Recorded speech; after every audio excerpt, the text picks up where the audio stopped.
실제로 한 문제당 푸는 시간은 1분 10초 정도밖에 시간이 안 되는 거죠. 그렇죠? 그 와중에서 모르는 문제가 딱 나오면 막히는 거고 시간이 걸리는 거고 시간이 부족했어요.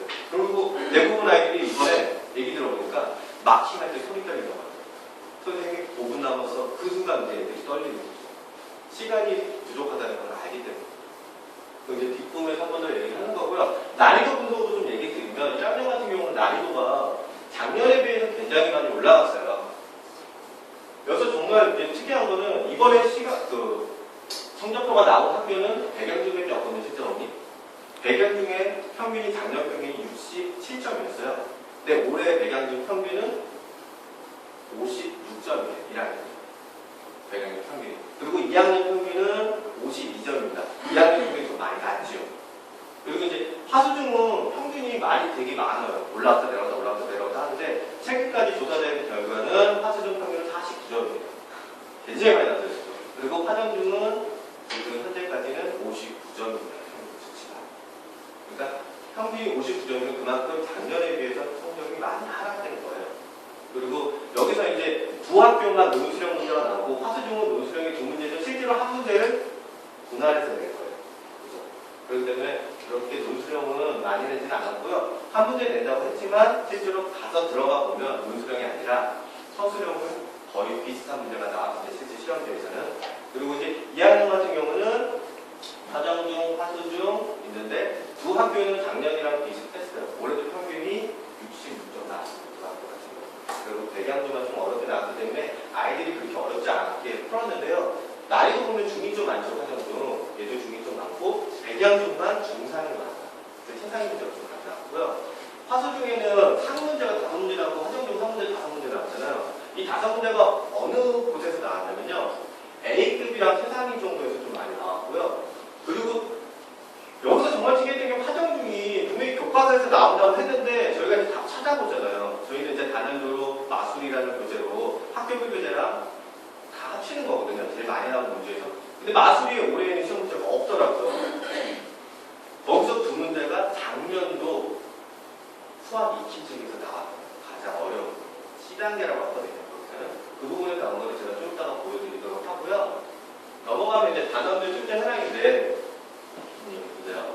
1학년은 시험이 단원이 하나, 둘, 세 개밖에 안 보죠. 근데 2학년은 단원이 2개가 늘어납니다. 그러면 이제 이번에 기말고사 준비해야 되잖아요. 기말고사 하면은 문자식이 들어가는 학교도 있고 안 들어가는 학교도 있는데 1차 방정식, 1차 방정식 활용, 함수. 그리고 함수의 별표 4단원이에요. 1학년은. 그리고 2학년은 단원이 연립방정식, 연립방정식 활용, 그리고 부등식 활용, 연립부등식, 연립부등식 활용, 1차 함수, 1차 함수 그래프, 그리고 활용. 9단원이에요. 2학년. 그래가지고 2학년 애들이 암묵적으로 되게 탈선을 좀 하는 시기예요. 1학년과 다르게. 1학년 때는 왜 힘드냐면 초등학교 올라가다가 1학년 올라가니까 단원이 어려워지니까 아이들이 어머니한테 불평을 많이 토로합니다. 근데 2학년 때는 단원이 너무 많아지는 거예요. 그러니까 자기 능력에 벗어나는 일이 막 겹쳐오니까 짜증이 나니까 2학년 때는 싸우는 일보다는 약간 어머니랑 대화 단절이 좀 일어나는 경우가 좀 있어요. 자기가 이렇게 힘든 건데 자기가 어떻게 힘든 건지도 잘 표현을 못해요. 그냥 스트레스만 많이 쌓이는 경우가 보통 2학년이고요. 그래가지고 학원에서는 그렇게 계속 얘기를 해줘요. 힘든 거 알아. 힘든 거 알아. 근데 너만 힘든 거 아니잖아. 전국에 너와 같은 학생이 40만 명이 더 있어. 항상 얘기를 합니다. 그렇게 해서 계속 얘기를 하면서 넘어가고 있고요. 수리수리 마술에서 적중도 보시면요. 하정중 같은 경우는 17문항 중에 두 문항은 새로운 문항. 그 두 문항이 어디예요? 작년도 비슷한 기출문제였습니다. 그리고 화수중 같은 경우는 16문항, 백양중은 거의 이제 똑같이. 그냥 교과서 저희 마술이랑 똑같은 문제가 많이 나왔고요. 2학년 같은 경우도 비슷한 영향이 이렇게 있습니다. 그리고 넘어가면요. 몇번째 저희가 이제 기출문제. 자, 화수중 2학년 여기서 기출문제인데요. 거의 비슷해요. 저희 거랑.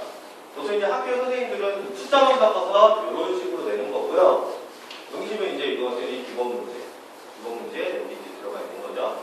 그리고 넘어가시면 아이들이 이 문제를 좀 많이 쓰는 것 같아요. 이 문제가 뭐냐면 오늘 9번이죠. 애들이 1번부터 번호가 18번까지 있잖아요. 그러면 학교 선생님들은 100점 방지 그리고 시간 방지를 위해서 9번 부분에다가 분명히 시간 많이 끄는 문제를 이렇게 내는 거예요. 1학년도 그렇고 2학년도 그렇고 3학년도 다 그렇습니다. 그리고 특히나 1학기, 2학기를 이렇게 나누잖아요. 2학기는 시간 부족하다는 얘기 별로 안 해요. 왜? 도용이 들어가니까 직관적으로 딱 보면 이 문제는 어떻게 푸는지 딱 알아요. 근데 1학기는 계산이 여기서부터 여기까지 빼곡히 들어가는 문제일 수밖에 없어요. 이 문제는. 그러니까 이들이 시간 끄는 나요. 그래서 저는 항상 얘기를 해요. 야, 9번부터 15번 사이에는 분명히 시간 끄는 문제가 나올 거니까 체크하고 다 주는 거예요. 그러면 90점 맞은 아이가 70점으로 내려가요. 이걸로 시간 끄게 돼요. 왜냐하면 시간 끄다 보면 이게 3분이 넘어가잖아요. 그러다 보면 자기가 무너지는 순간이 있어요. 어떡하지? 그러면서 손이 떨리기 시작한 거예요. 이런 건 무조건 체크를 하고 넘어가는 거예요. 제가 항상 얘기하지만 어머니들도 제가 시간 관리 좀 할 수 있도록 하시고요. 그리고 저희가 이제 가끔 저희가 어머니들이 그거를 얘기하시는 게 일요일 날 애들이 오면요. 저희는 40분 동안 시험을 봐요. 기출문제로. 저희 모의고사 시험을 보는데 어머니들이 집에서 하면 되지 않나요? 그러는데 실제로 아이들이 여기다가 12명을 이렇게 앉혀놓고 시험을 보면요. 시간 더 주세요 하는 얘기 있어요. 그래서 그냥 빼세요, 시험지. 왜냐면 시간 관리 때문에. 실제 시험 시간에 더 부족할 거거든요. 시간 관리하고 너 이거 부족했지? 그러면 네가 체크를 해서 넘어가는 훈련도 해야 돼요. 어쩔 수 없이 그건 학원에서 하는 거니까 집에서 정말 그게 가능하면 좋은데 학원에서 이제 긴장감 주면서 시험 보는 그런 시간을 갖는 거니까 일주일 저희가 다음 6월 10일 날 시험 그 대기를 들어가서 16일, 23일 일요일 수업이 있거든요. 그때 그러면 적극적으로 학원에 보낼 수 있도록 해주세요. 넘기면요. 이거 2학년 문제고요. 1학년부터 문제가 1학년 화정중으로 제가 갖고 왔는데요. 2학년은 화수를 해서 화정중 시험지가 이렇게 나와요. 거의 비슷하게 나왔어요. 근데 이번에는 좀 화정중 선생님이 교과서보다는 조금 많이 바꾸려고 좀 노력을 했던 것 같아요. 보시면요. 넘기시면 보세요. 예. 언니 이거 보세요. 2012년 솔리스리 마술교재예요. 예. 어디서 본 거 같긴 했었어요. 아이들이 여기서 시간을 좀 많이 끌어들었어요. 이 문제 잘 못 봤던 것 같아요. 이 문제는요, 작년 문제예요. 선생님이 이번에 교과서가 익힌 책이 빠졌잖아요. 내일 문제가 별로 없는 거예요. 교과서는. 왜냐면 작년까지는 익힌 책에서 내면 문제수가 많으니까 시험 문제를 어디서 가져도 상관이 없었거든요. 근데 없으니까 작년 거 수학 익힌 책을 갖고 내더라고요. 난이도 있는 거였거든요. 넘어가면 이제 가위바위보. 이것도 당연히 그리고 이거 이제 올해 제가 이거를 애들한테 얘기했어요. 야, 이건 분명히 시간 끄는 문제니까 이 문제 나오면 무조건 체크해라. 다행이었어요. 그래가지고 KS반을 제가 맡고 있는데 KS반은 이 문제 나오면 무조건 체크했다고 하더라고요. 다행이고요. 여기서 시간을 제일 많이 끌어요. 이거 숫자를 다 내가라는데 이거는 이제 뭐 이게 규칙이 있는 게 아니라서 하나하나 대응을 해야 돼요. 그러니까 이거는 최소 3분 정도 걸려요. 그러니까 다른 거에서 빨리빨리 풀어서 시간을 번 다음에 체크하는 문제가 바로 8번 문제로 나왔어요. 정리시면 이제 서술이 여기서 여기는 한 칸이 늘어나죠. 성립정서인데 여기는 그리고 서술형 중에서 특이한 게 뭐냐면 이게 객관식처럼 이렇게 많죠. 이게 왜 그러냐면 형님 학교 선생님들이 채점할 때 시간 걸리잖아요. 시간 빨리 가야 되는데 남는 거예요. 식선내 점수 주고 식선내 점수 주고 식선내 점수 주고 답 썼네 답을 맞았네 그러면 답은 1점 남주고 이렇게 되는 거예요. 그러면 일단 논술형 나오니 논술형을 제가 확대시킨 이유는 아까 서술형이랑 비교하기 위해서 서술형이랑 논술형이랑 그렇게 크게 차이 나지 않아요. 실질적으로 이 문제는 교과서에서 서술형으로 나옵니다. 서술형이랑 그렇게 크게 차이 나지 않죠. 그리고 논술형이면 어머니 원래는 이렇게 해가지고 200자 이내로 써야 되는 거잖아요. 근데 학교에서 그만큼 시간을 할애할 시간이 없단 말이에요. 채점을 할 때. 최대한 채점을 빠르게 하려면 서술형밖에 없거든요. 점수 분할도 분할해서요. 실제로 요거 하나만 있어도 되거든요. 한번 하나가. 오히려 저희 학원 애들은 이게 더 좋았을 거예요. 이거 분할 안 하고 하나로 썼으면 더 좋았을 거예요. 선생님이 얘기를 해요. 왜냐면 저희는 토론 발표를 하면서 칠판에 쓰는 거, 공식에 쓰는 거 연습을 다 해놨거든요. 그러니까 애들이 얘기하더라고요.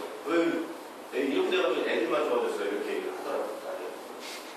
그러니까 내가 볼 때는 논술형은 앞으로 나오더라도 실제로 맞다. 기말고사는 논술형이 안 나오더니 1학기 그 중간고사 때 본 학교는 기말고사는 안 나오고요. 2학기 중간고사 때 논술형이 또 나올 거예요. 근데 논술형은 제가 볼 때 그냥 서술형처럼 연습을 해도 될 것 같고요. 그리고 내강 같은 경우는 중간고사 때 안 나왔기 때문에 기말고사 때 나올 수 있는데 아직 얘기를 안 들었어요. 애들이 모르겠대요. 논술형 나올지 안 나올지. 그러니까 논술은 나온 학교도 있고 안 나온 학교도 있는데 한 학교 중에 좀 특이한 학교 중에 이 지역에 성사중학교라고 있어요. 거기는 논술형이 100% 나왔어요. 10문제. 시간은 35분 줬대요. 거기에 빵점이 100명 있어요. 400명 중에 빵점이 100명이에요. 평균은 32점이에요.